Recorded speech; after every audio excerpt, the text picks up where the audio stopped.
पंजाब मोहाली रे धसिला तीन महला कोठा कोठार बेसमेंट रे खनन समय रे धसिला कोठा बिल्डिंग भग्नावशेष तले 7 ରୁ 8 जन फसी आशंका करा जाउछि। मोहालीर सोहाना अंचल घटी ए अघटन उद्धार कार्य एनडीआरएफ अग्निशम बाहिनी और पुलिस मिलित टीम लगी। जिला प्रशासन अधिकारी उद्धार कार्यस्थल में उपस्थित रही केउ परिस्थिति रे घटिला अघटन तार तनाघना चली तेबे कोठा तले केते लोक फसी रही सठिक भाव जनापड़ी नाही। प्रशासन पक्षर जोरसोर में चली उद्धार कार्य लगी अधिक संख्यक एनडीआरएफ टीम पठाइबा अनुरोध करा जायछि। माटी तले फसी लोकों को उद्धार लगी समस्त प्रयास जारी रही पुलिस अधिकारी।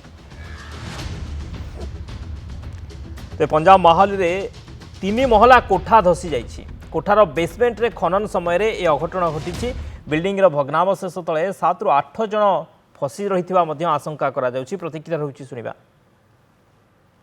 नहीं के अंदर कितने लोग हैं क्योंकि लगातार ऑपरेशन चल रहा है, सारी मशीनें मौके पे हैं, एनडीआरएफ की टीमें बुला ली गई हैं, हमारी पुलिस की टीमें, फायर ब्रिगेड, जेसीबी, सारी मशीनें लगी हुई हैं और पब्लिक भी जो है साइड में करके सहयोग अपना सब लोग कर रहे हैं। तो उम्मीद है कि जल्दी क्लियर हो जाएगा। कितना अगर कोई अंदर फंसा है तो उसको निकालने की कोशिश करें।